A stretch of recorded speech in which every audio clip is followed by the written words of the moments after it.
Bringer of Rain Boxing Talk here, folks. Coming at you with some more boxing news here. Now, Nonito Donaire, we all know he turned back the clock last Saturday, reclaiming a portion of the 118-pound bantamweight title. And this came as a surprise because a lot of people, including myself, didn't really envision seeing Nonito hoist another belt after what occurred in the Inoue fight, a fight where Nonito kind of exceeded a lot of expectations.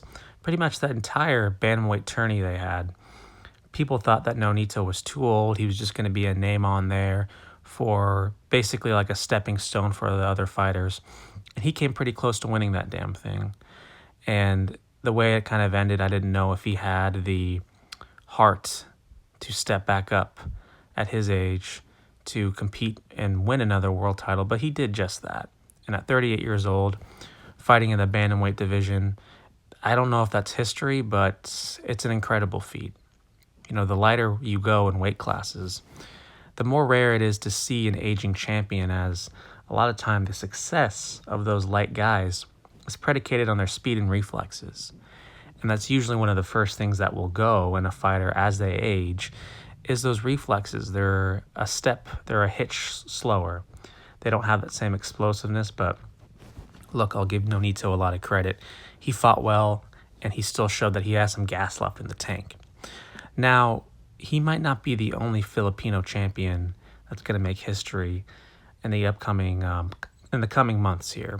Now, of course, being Filipino, they're going to ask him about the Pacquiao and Spence fight, and he gave a very real and honest, blunt answer.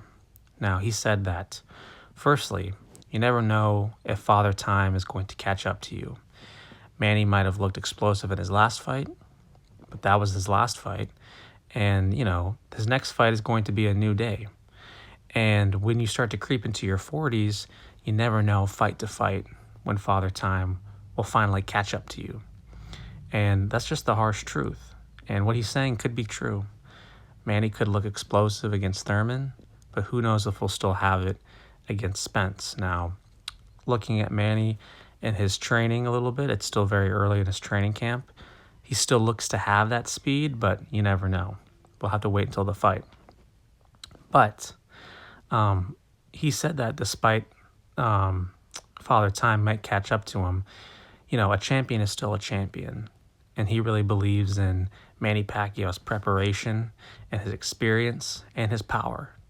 Because like I mentioned, the speed and reflexes usually go, but you can't count out the power, especially Manny Pacquiao's left hand. He says that it's going to probably be a very competitive fight. He even questioned that maybe Errol Spence isn't fully 100% recovered. He might not be the same fighter after his accident, and we all know he had a pretty traumatic accident that it looks like he recovered from. But you never know. You never know what could happen in this fight. And it sounds like Nonito is kind of believing in Manny Pacquiao's abilities, that he thinks that his experience and his speed and his power can still prove to be key in his fight with Spence. And we'll have to find out.